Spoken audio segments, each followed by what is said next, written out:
En este vídeo nos sumergiremos en una de las reflexiones más profundas de Gurdjieff: perspectivas desde el mundo real.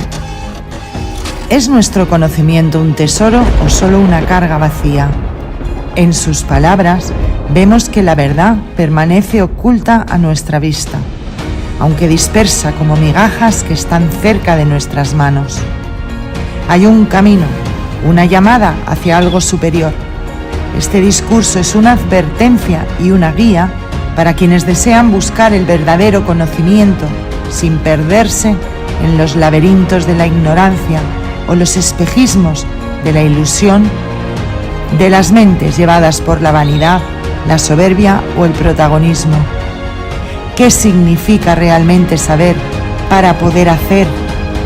¿Cómo distinguir entre una búsqueda genuina y un sendero que conduce a una mayor confusión?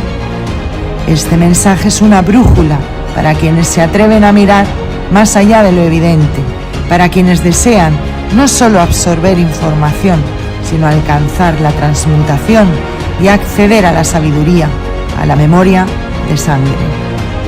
Permanece con nosotros hasta el final de este viaje y descubre las claves para enfrentarte a ti mismo.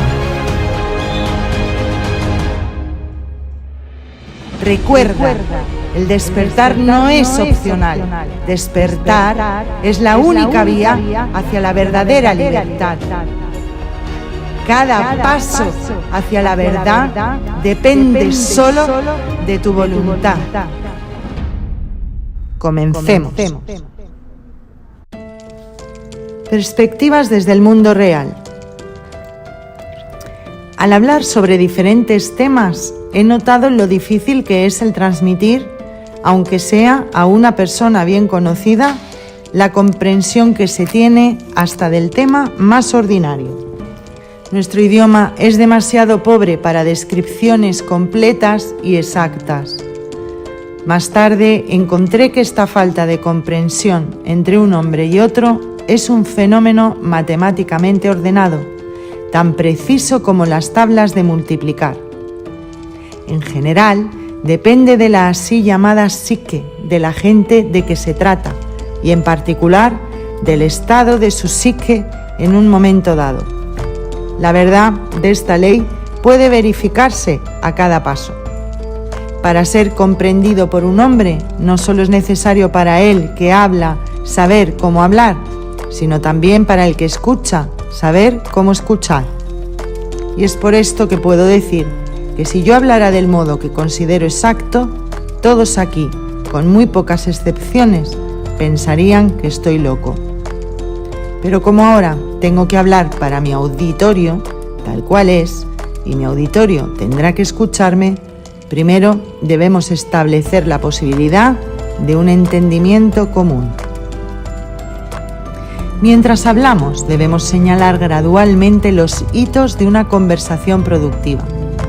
Todo lo que quiero sugerir en este momento es que traten de mirar los fenómenos y cosas que les rodean, especialmente a ustedes mismos desde un punto de vista, desde un ángulo que puede ser diferente a lo que es usual o natural para ustedes.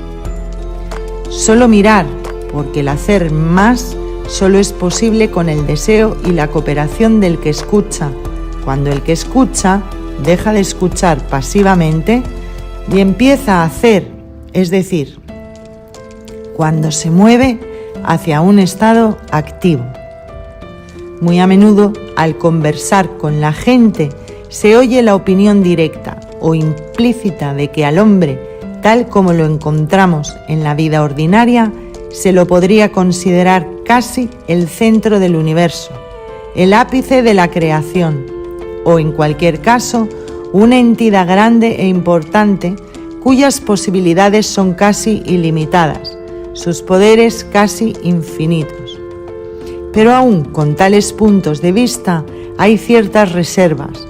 Dicen que para esto se necesitan condiciones excepcionales, circunstancias especiales, inspiración, revelación, etc.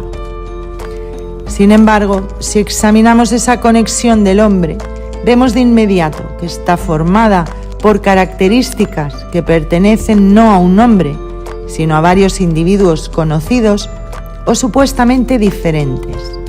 En la vida real nunca encontramos a tal hombre, ni en el presente, ni como personaje histórico en el pasado, ya que cada hombre tiene sus propias debilidades y si se mira más de cerca, se designa el espejismo de grandeza y de poder. Pero la cosa más interesante no es que la gente disfrace a los demás con este espejismo, sino que debido a una característica peculiar de su propia psique lo transfiera a sí misma, sino en su totalidad, por lo menos en parte como un reflejo.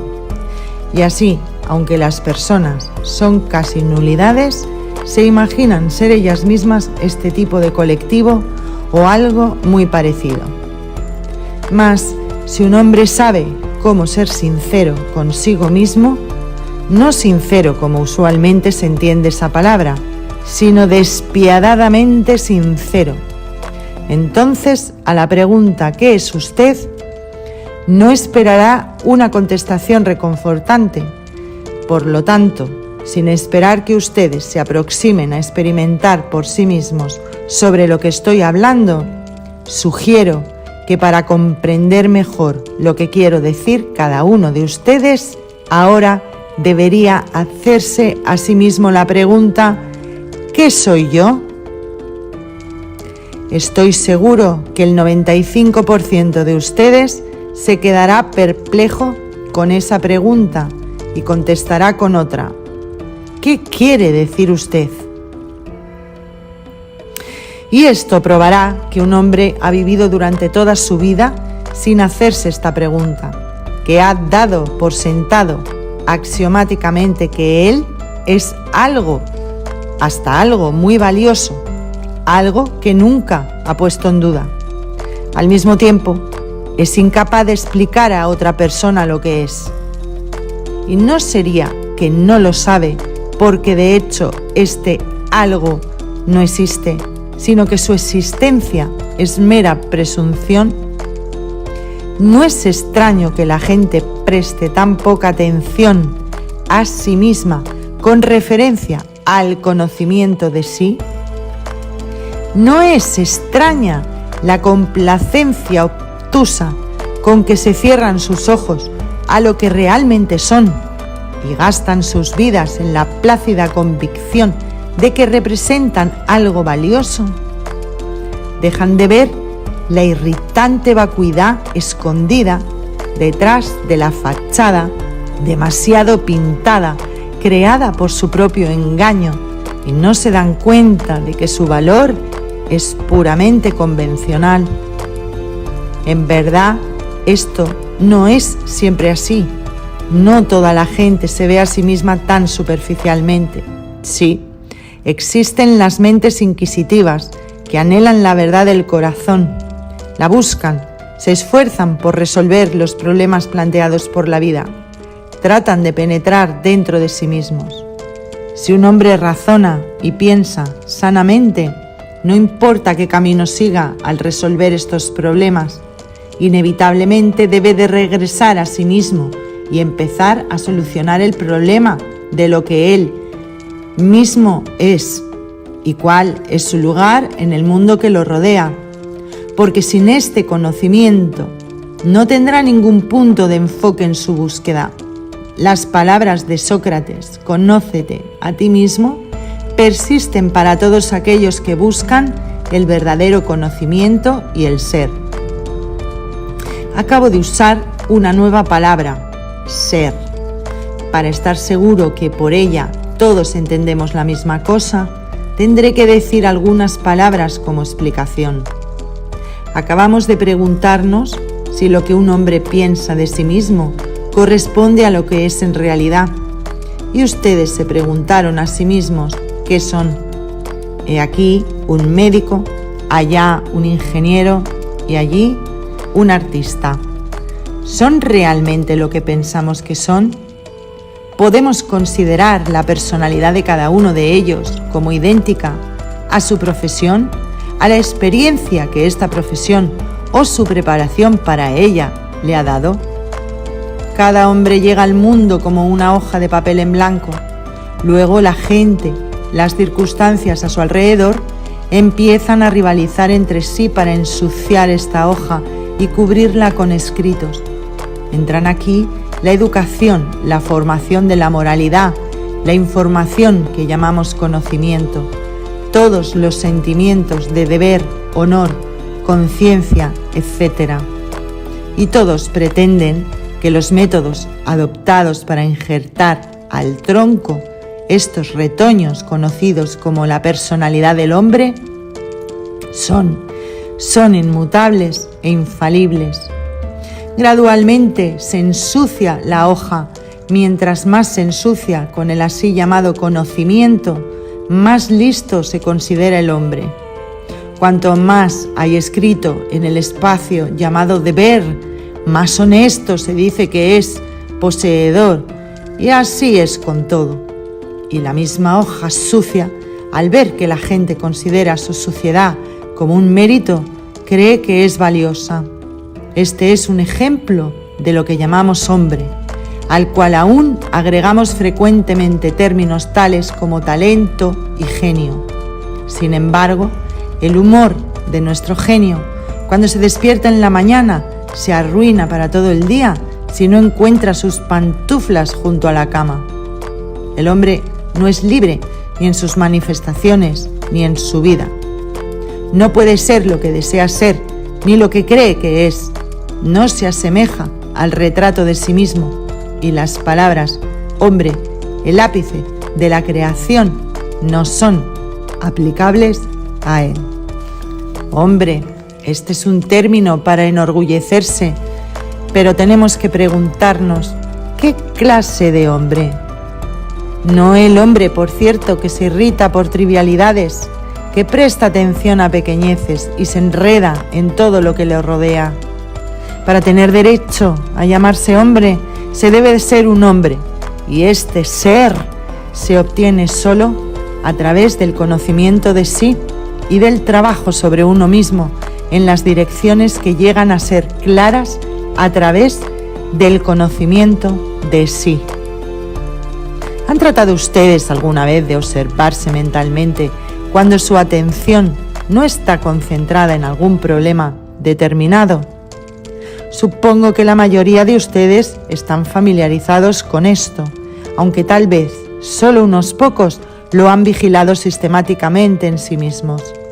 Sin duda, ustedes se han dado cuenta de nuestro modo de pensar por asociaciones casuales. Cuando nuestro pensamiento ensarta escenas y memorias desconectadas, cuando cada cosa que cae dentro del campo de nuestra conciencia o apenas la toca ligeramente, hace surgir en nuestro pensamiento estas asociaciones causales. La cadena de pensamientos parece continuar sin interrupción, entretejiendo fragmentos de representaciones de percepciones anteriores, tomadas de diferentes grabaciones en nuestra memoria. Y estas grabaciones giran y se desenvuelven mientras nuestro aparato pensante teje hábil y continuamente los hilos del pensamiento de este material. Las grabaciones de nuestros sentimientos giran del mismo modo, agradable y desagradable, alegría y tristeza, risa, irritación, placer, dolor, simpatía y antipatía. Al ser alabado usted está contento.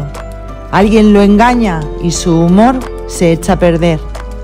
Algo nuevo capta su interés e instantáneamente le hace olvidar lo que tanto le interesaba en el momento anterior.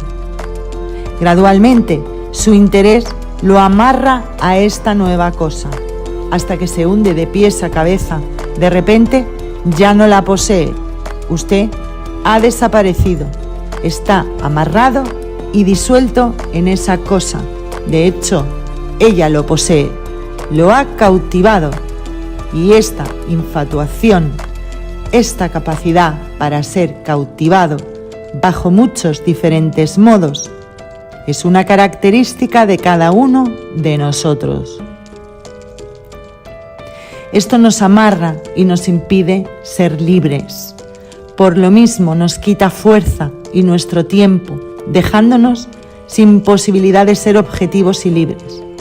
Dos cualidades esenciales para quien decide seguir el camino del conocimiento de sí. Debemos esforzarnos por la libertad si nos esforzamos por el conocimiento de sí. La tarea de un más amplio conocimiento y desarrollo de sí es de tal importancia y seriedad que demanda tan intensidad de esfuerzo que es imposible intentarla descuidadamente y en medio de otras cosas. La persona que emprende esta tarea debe darle preeminencia en su vida, la que no es tan larga para permitirle el malgastarla en trivialidades. ¿Qué podría darle al hombre la posibilidad de emplear el tiempo ventajosamente en su búsqueda, sino la libertad de toda clase de apego, libertad y seriedad, no la clase de seriedad que se asoma bajo cejas fruncidas y labios arrugados, ademanes cuidadosamente reprimidos y palabras filtradas entre los dientes, sino la clase de seriedad que significa determinación y persistencia en la búsqueda, intensidad y constancia en ella, tal que un hombre, aun cuando descansa, continúa con su tarea principal. Pregúntense, ¿son libres? Muchos se inclinan a contestar sí, si están relativamente seguros en un sentido material y no tienen que inquietarse acerca del mañana, si no dependen de nadie para la subsistencia o para la elección de las condiciones de vida. Pero ¿eso es libertad? ¿Se trata solo de condiciones exteriores?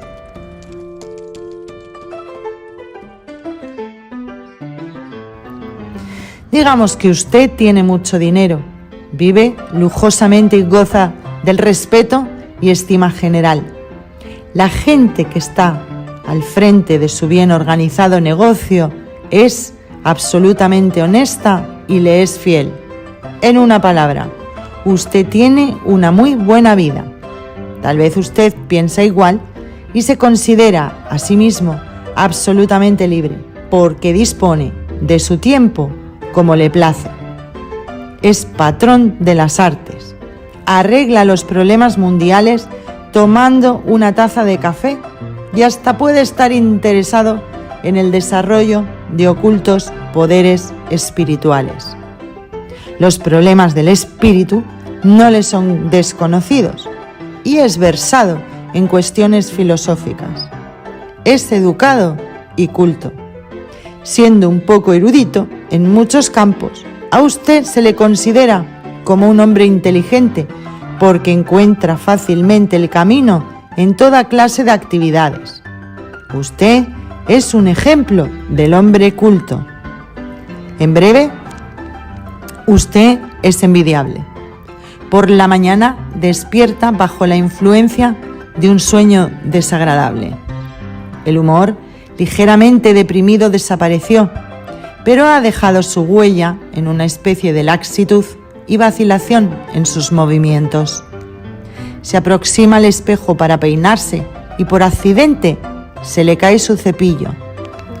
Lo recoge y justamente cuando acaba de sacudirlo, se le cae otra vez. Esta vez lo levanta con algo de impaciencia y en consecuencia se cae por tercera vez.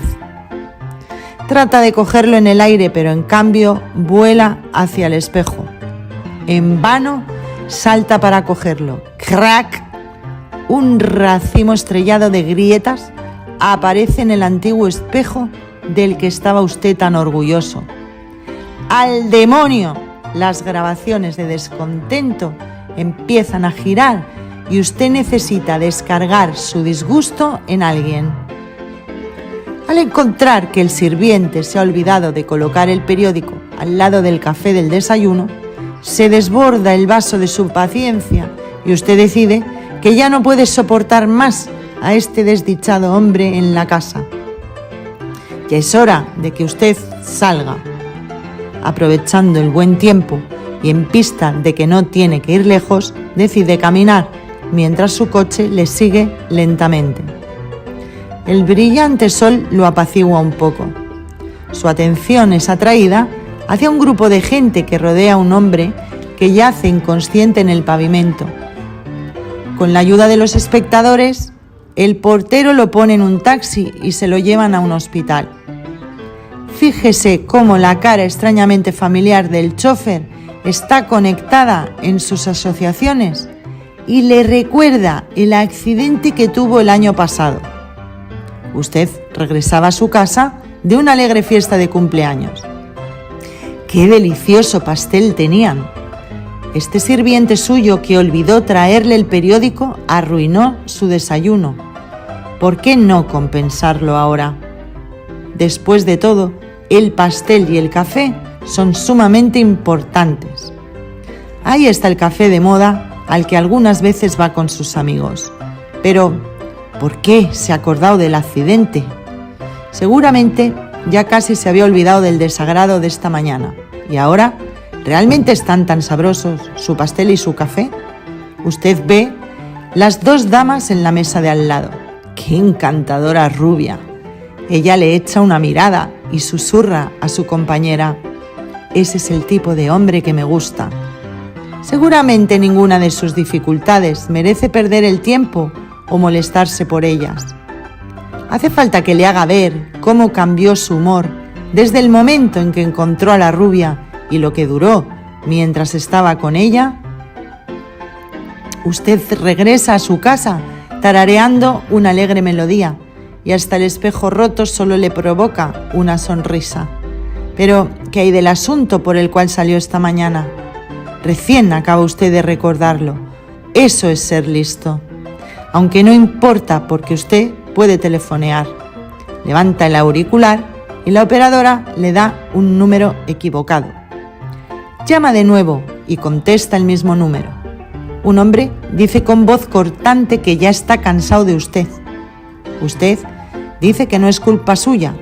Sigue un altercado y se sorprende de saber que es usted un tonto y un idiota y que si vuelve a llamar...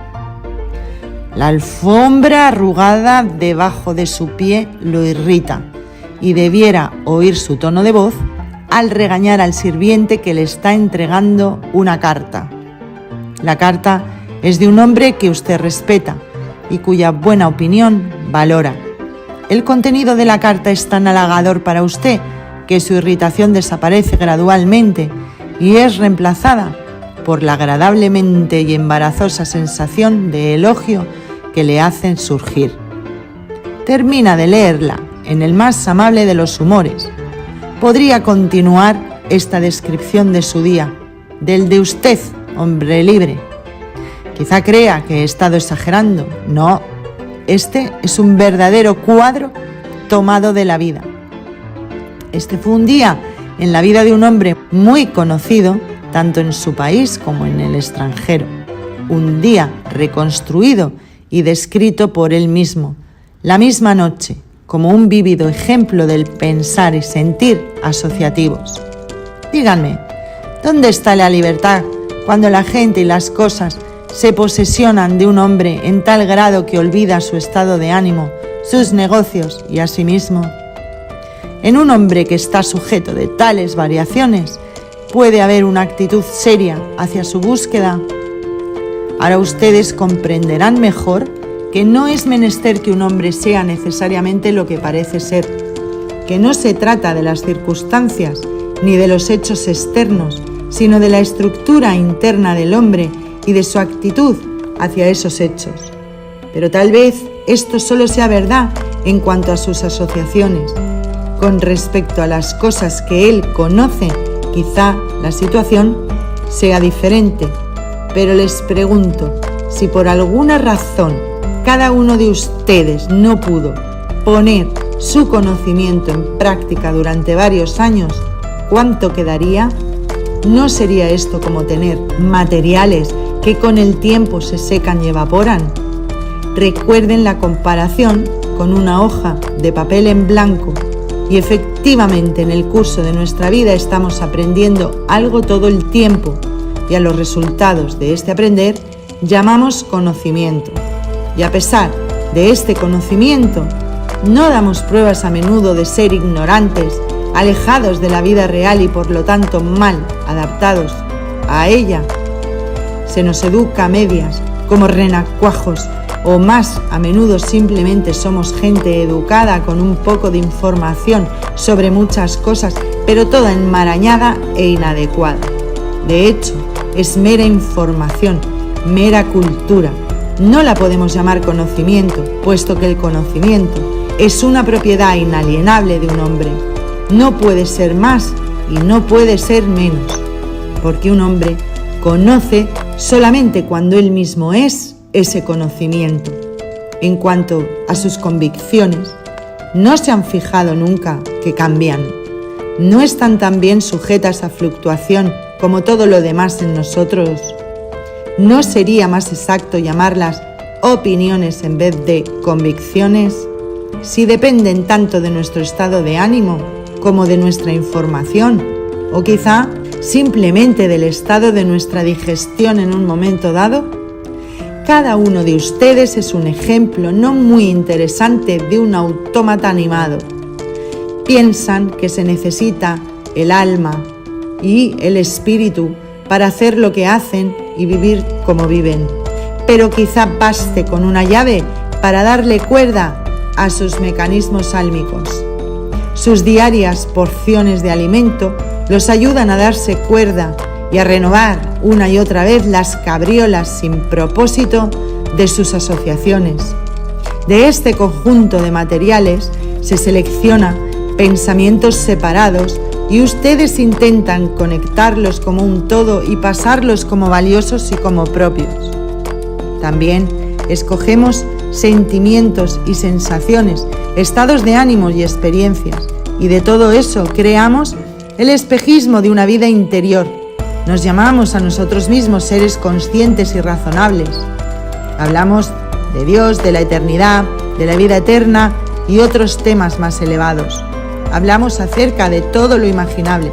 Juzgamos y discutimos, definimos y evaluamos, pero omitimos hablar sobre nosotros mismos y sobre nuestro propio y verdadero valor objetivo, porque estamos todos convencidos de que si algo nos hace falta, lo podemos adquirir. Si en lo dicho he podido aclarar, aunque sea en pequeño grado, el caos en que se encuentra el yo, el ser al que llamamos hombre, les será posible contestar por sí mismos a la pregunta de lo que le falta y de lo que puede obtener si permanece como está, y qué de valor puede agregar al valor que usted mismo representa. Ya he dicho que hay gente hambrienta y sedienta de la verdad.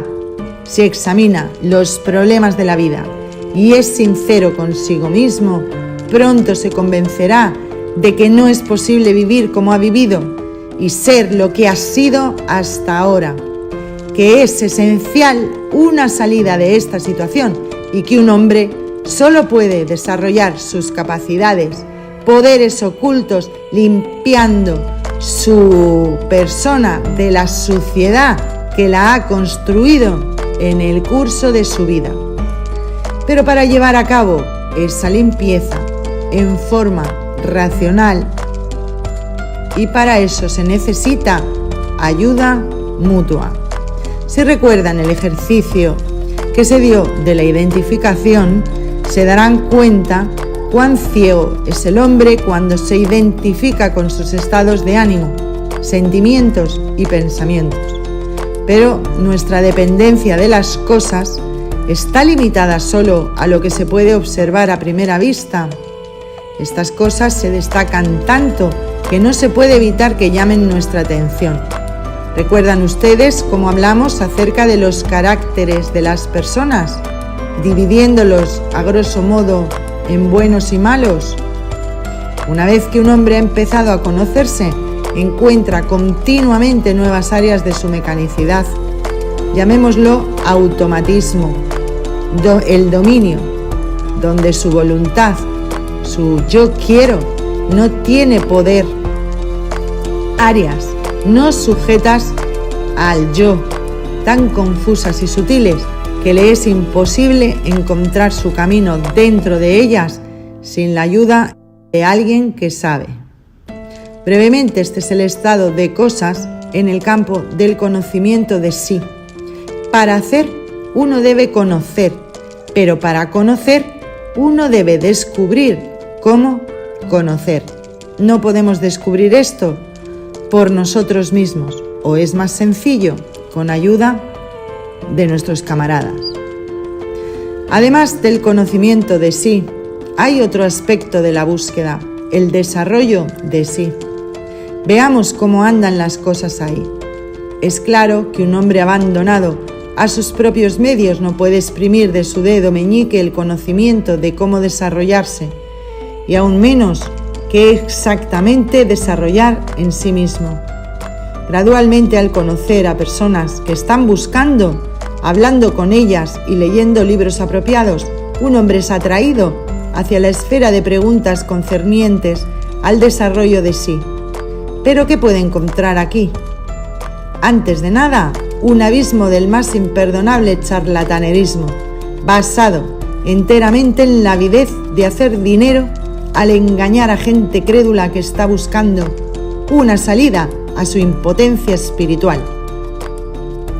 Pero antes que un hombre aprenda a separar el trigo de la paja, debe transcurrir largo tiempo y posiblemente el impulso mismo de encontrar la verdad vacilará y se apagará en él o se volverá mórbidamente pervertido, y su embotado olfato lo puede conducir a tal laberinto que el camino de salida, figurativamente hablando, lo llevará directamente al diablo. Si un hombre logra salir de ese pantano, puede caer en un nuevo cenagal de pseudoconocimiento. En ese caso, la verdad será presentada en una forma tan indigerible y vaga que producirá la impresión de un delirio patológico.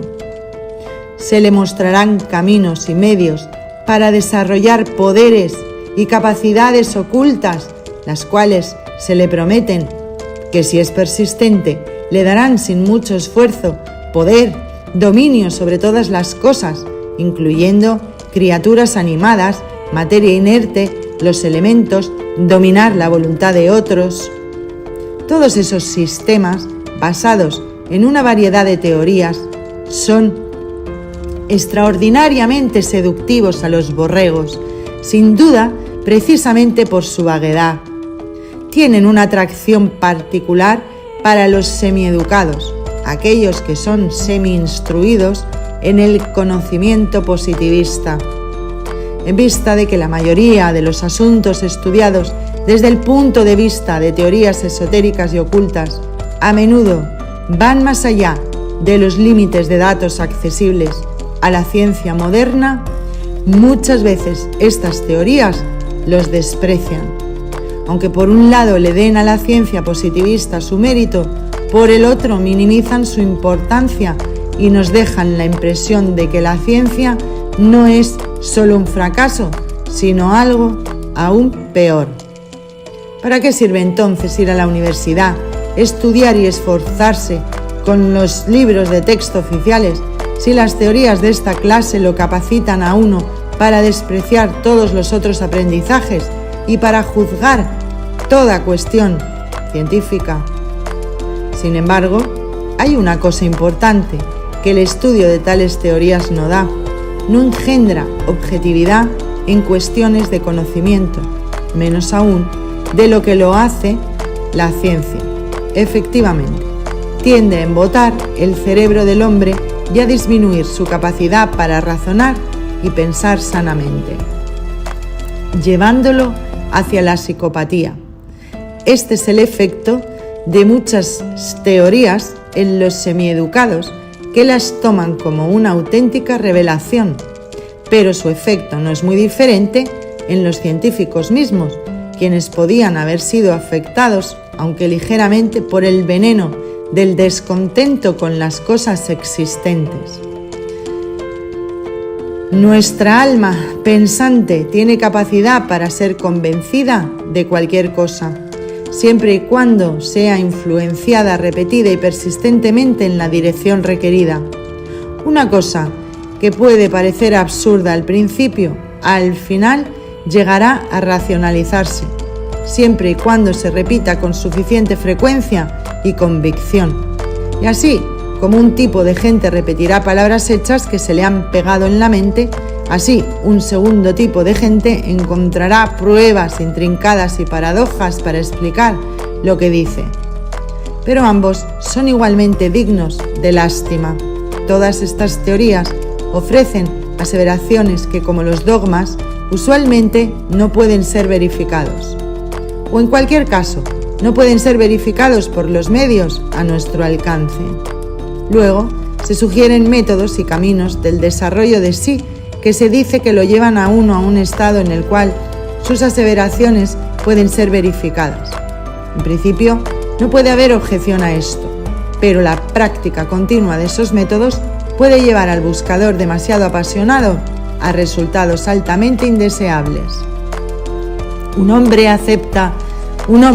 que acepta teorías ocultas y se cree conocedor de esta esfera no podrá resistir la tentación de poner en práctica el conocimiento de los métodos que ha adquirido en su investigación, esto es, pasará del conocimiento a la acción. Quizás actuará con circunspección, evitando los métodos que desde su punto de vista sean riesgosos y aplicando aquellos que son más confiables y auténticos. Quizás observará con el mayor cuidado.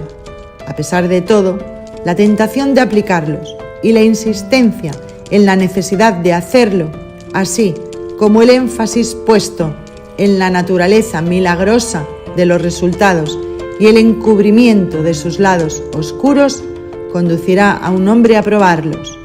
Quizás, al probarlos, un hombre encontrará métodos que son inofensivos para él. Quizás, al aplicarlos, hasta sacará algo de ellos. En general, todos los métodos que se ofrecen para el desarrollo de sí, ya sea para verificación o como un medio o como un fin, a menudo son contradictorios e incomprensibles. Tratando, como lo hacen, con una alma, un cuerpo tan intrincado y poco conocido como es el organismo humano, y con este lado de nuestra vida muy conectado con él, que llamamos nuestra psique, la menor equivocación al llevarlos a cabo, el más mínimo error o exceso de presión, puede dar por resultado un daño irreparable en el microcosmos. Es realmente una suerte si el hombre escapa más o menos indemne de ese cenagal. Desafortunadamente, un gran número de los que están dedicados al desarrollo de poderes y capacidades espirituales terminan su carrera en un manicomio o arruinan su salud y psique a tal grado que se convierten en completos inválidos, incapaces de adaptarse a la vida. Sus filas se engruesan con los que son atraídos por el pseudo-ocultismo debido a un anhelo por cualquier cosa milagrosa y misteriosa. Existen también esos individuos excepcionalmente faltos de voluntad que son fracasos en la vida y que, tomando en cuenta solo la ganancia personal, sueñan con desarrollar en ellos el poder y la habilidad de subyugar a otros. Y se hacen kujikiris. Y finalmente hay gente que está simplemente buscando variedad en la vida, modos de olvidarse de sus penas, tratando de encontrar distracción del aburrimiento de la vida, rutina, de la diaria rutina y de escapar de los conflictos que ésta acarrea. Cuando las esperanzas de adquirir las cualidades con las que contaban empiezan a menguar con el paso del tiempo, es fácil para ellos caer en un charlatanismo intencional. Recuerdo un ejemplo clásico.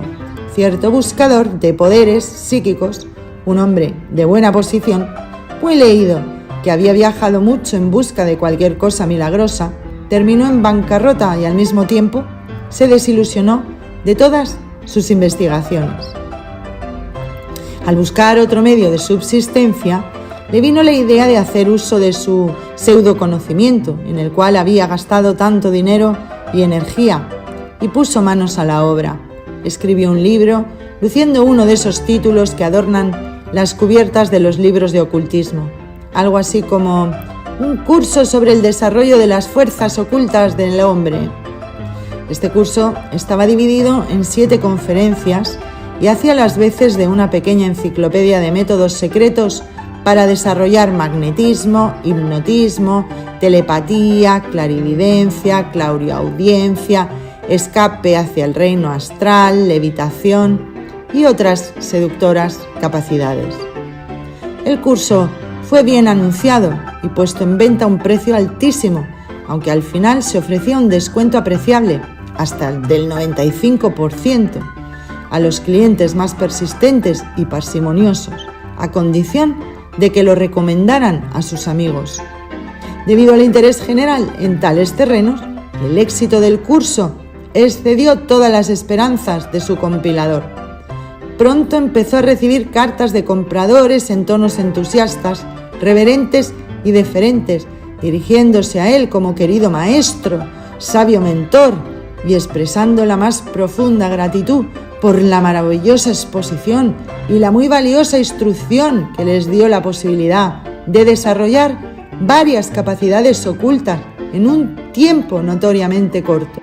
Estas cartas formaron una considerable colección y cada una de ellas lo sorprendía hasta que por fin llegó una carta informándole que con la ayuda de su curso, alguien en menos de un mes había sido capaz de levitar. Esto desde luego desbordó la copa de su asombro. Esas son literalmente sus palabras. Estoy asombrado del absurdo de las cosas que suceden. Yo escribí el curso. No tengo una idea muy clara de la naturaleza de los fenómenos que estoy enseñando. Sin embargo, estos idiotas no solo encuentran cómo manejarse en este galimatías, sino que aún aprenden algo de él. Y ahora, un superidiota hasta aprendió a volar. Esto es, por supuesto, pura tontería. Se puede ir al diablo. Pronto le pondrán camisa de fuerza. Eso es lo que merece. Estamos mucho mejor sin tales tontos. Señores ocultistas, ¿aprecian ustedes el argumento de este autor de uno de los libros de texto sobre el desarrollo psíquico?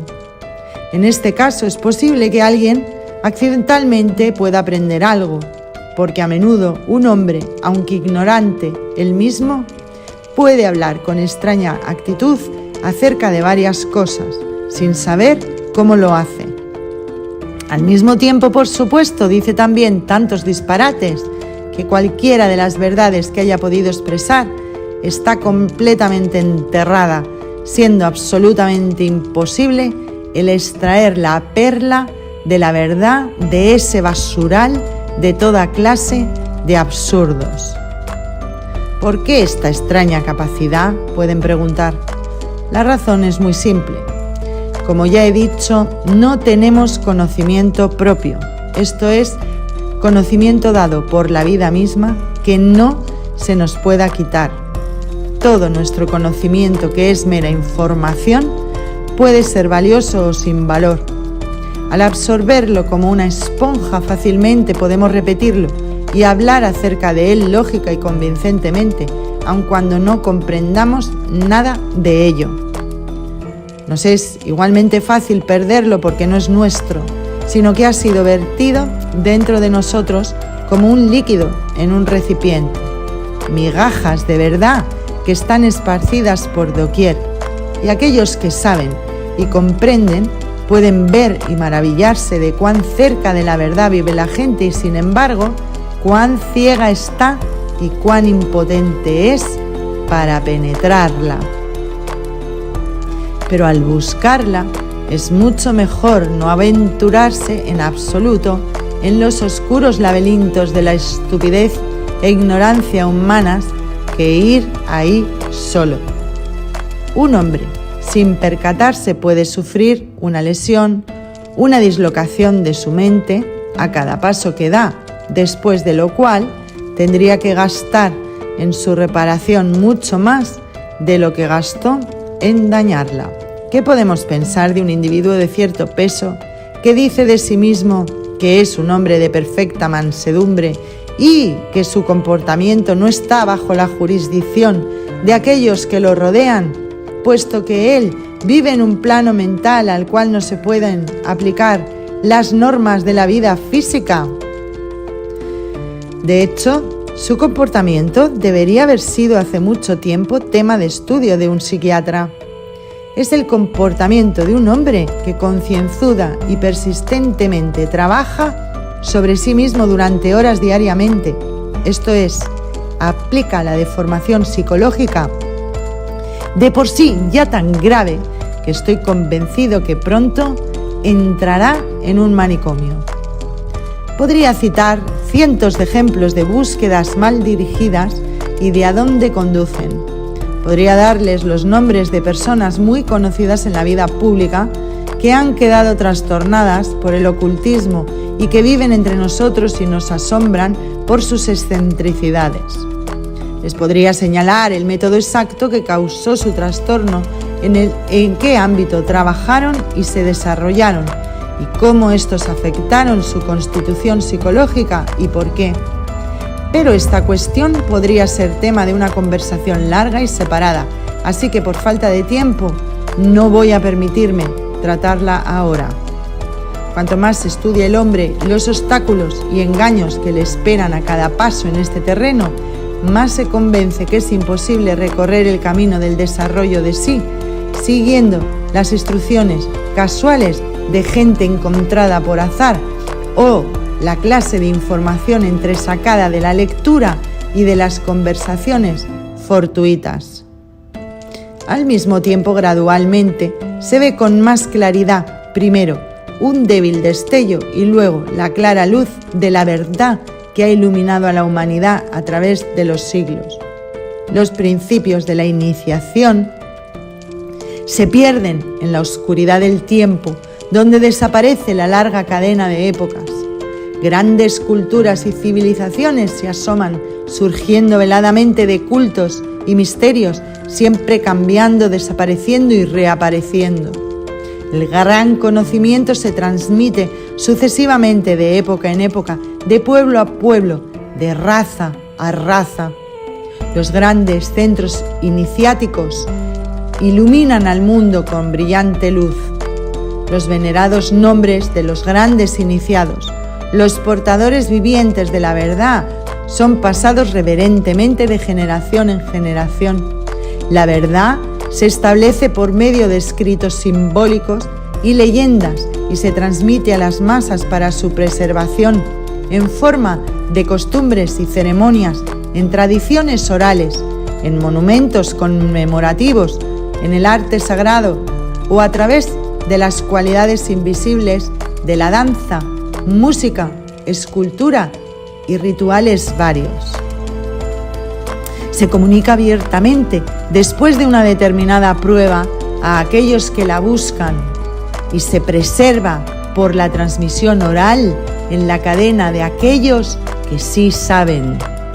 Después de haber transcurrido cierto tiempo, los centros de iniciación mueren uno tras otro y el antiguo conocimiento se va por canales subterráneos a las profundidades, escondiéndose a los ojos de los buscadores. Los poseedores de ese conocimiento también se ocultan, tornándose desconocidos para aquellos que los rodean. Sin embargo, no cesan de existir. De cuando en cuando, corrientes aisladas se abren paso a la superficie, evidenciando que en algún lugar muy profundo en el interior, aún en nuestros días, fluye la poderosa corriente antigua del verdadero conocimiento del ser. Al abrirse paso hacia esa corriente, al encontrarla, es la tarea y la meta de la búsqueda, porque al haberla encontrado un hombre puede entregarse osadamente al camino por el cual tiene la intención de ir. Entonces solo resta saber para llegar a ser y poder hacer. En este camino, un hombre no estará enteramente solo. En momentos difíciles recibirá apoyo y guía, porque todos los que siguen este camino están conectados por una cadena ininterrumpida. Posiblemente el único resultado positivo de todo este deambular en los sinuosos senderos y pistas de la investigación oculta será que, si un hombre preserva la capacidad de un juicio y pensamientos sanos, desarrollará esa capacidad especial de discriminación que puede llamarse olfato. Destacará los caminos de la psicopatía y del error y buscará persistentemente los caminos verdaderos. Y aquí, como el conocimiento de sí es aplicable el principio que ya he citado, para poder hacer es necesario saber, pero para saber es necesario encontrar cómo saber. A un hombre que está buscando con todo su ser, con todo el interior de sí mismo, le llega la indefectible convicción de que el descubrir cómo saber a fin de hacer solo le es posible encontrando a alguien con experiencia y conocimiento que lo tome bajo su custodia, convirtiéndose en su maestro. Y aquí es donde el olfato de un hombre es más importante que en cualquier otra parte. Escoger un guía para sí mismo, por supuesto, es condición indispensable que escoja como guía a un hombre que sabe. De otro modo, se pierde todo el sentido de la elección. ¿Quién puede decir a dónde llevará a un hombre un guía que no sabe? Todo buscador sueña con un guía que sabe, sueña con él, pero rara vez se pregunta a sí mismo objetiva y sinceramente: ¿merece él ser guiado? ¿Está preparado para seguir el camino? Salga usted en una clara y estrellada noche a un lugar abierto y mire el cielo, a aquellos millones de mundos sobre su cabeza. Recuerde que quizá en cada uno de ellos hormiguean billones de seres semejantes o quizá superiores a usted en su organización. Mire la Vía Láctea. La Tierra ni siquiera puede ser llamada un grano de arena en ese infinito. Se disuelve y desaparece y con ella usted. ¿Dónde está usted? ¿Y lo que usted quiere no será simplemente locura? Ante todos esos mundos, pregúntese cuáles son sus metas y esperanzas, sus intenciones y medios para cumplirlas, cuáles serán las exigencias que le podrán hacer y cuál su preparación para enfrentarlas. Un largo y difícil viaje está ante usted. Se está preparando para un extraño y desconocido territorio. El camino es infinitamente largo. No sabe si será posible descansar en el camino, ni dónde será posible. Debe estar preparado para lo peor. Lleve todo lo necesario para el viaje. Trate de no olvidar nada, porque después será demasiado tarde y no habrá tiempo para regresar por lo que se ha olvidado, para rectificar el error. Mida su fuerza. ¿Es suficiente para todo el viaje? ¿Cuán pronto puede partir? Recuerde que si tarda más en el camino necesitará llevar proporcionalmente más provisiones, y esto lo hará demorar más, tanto en el camino como en los preparativos. Sin embargo, cada minuto cuenta. Una vez que ha decidido ir, es inútil perder tiempo. No cuente con tratar de regresar. Este experimento le puede costar muy caro. El guía se compromete solo a llevarlo allá, y si quiere regresar, él no está obligado a regresar con usted. Será abandonado a sí mismo y desdichado aquel que se debilita o olvida el camino. Nunca regresará. Y aún si recuerda el camino, siempre le queda la pregunta: ¿regresará sano y salvo? Porque hay muchas molestias que esperan al viajero solitario que no conoce el camino y las costumbres que ahí prevalecen. Tenga en cuenta que su vista tiene la facultad de presentar objetos distantes como si estuvieran cerca. Engañado por la cercanía de la meta hacia la cual se esfuerza, cegado por su belleza e ignorante de la medida de su propia fuerza, no verá los obstáculos en el camino, no verá las numerosas zanjas que cruzan el camino. En una verde pradera cubierta de exuberantes flores, en el tupido pasto que se esconde un profundo precipicio, es muy fácil tropezar y caer si sus ojos no están concentrados en el paso que está dando. No olvide concentrar toda su atención en el sector más cercano del camino. No se preocupe por metas lejanas si no quiere caer en el precipicio. Sin embargo, no olvide su meta. Recuérdela todo el tiempo y mantenga en sí mismo un activo empeño hacia ella para no perder la dirección correcta. Y una vez que ha empezado, sea vigilante. Lo que ha pasado queda atrás y no reaparecerá, de modo que si deja de verlo en el momento preciso, nunca lo notará. No sea demasiado curioso, ni pierda tiempo en cosas que atraen su atención, pero que no la merecen. El tiempo es precioso y no debería gastarse en cosas que no tienen relación directa con su meta. Recuerde dónde está y por qué está aquí. No se proteja y recuerde que ningún esfuerzo se hace en vano. Hoy hemos explorado cómo nuestra percepción del mundo real nos define y nos limita al mismo tiempo. Pero, ¿qué ocurre cuando nos damos cuenta de que no somos los pensamientos? ¿Cómo distinguir la personalidad falsa, el sujeto consciente del yo? En el siguiente vídeo profundizaremos en la naturaleza múltiple del ser humano y cómo entender esta verdad puede llevarnos a un poder transmutador. Por la libertad del espíritu cautivo. Cada paso que das internamente revela el reflejo de lo eterno. Nos vemos en el siguiente capítulo. Más allá del agua está la montaña y detrás de ella el brillo. Tenemos la gnosis, solo nos falta recuperar el poder.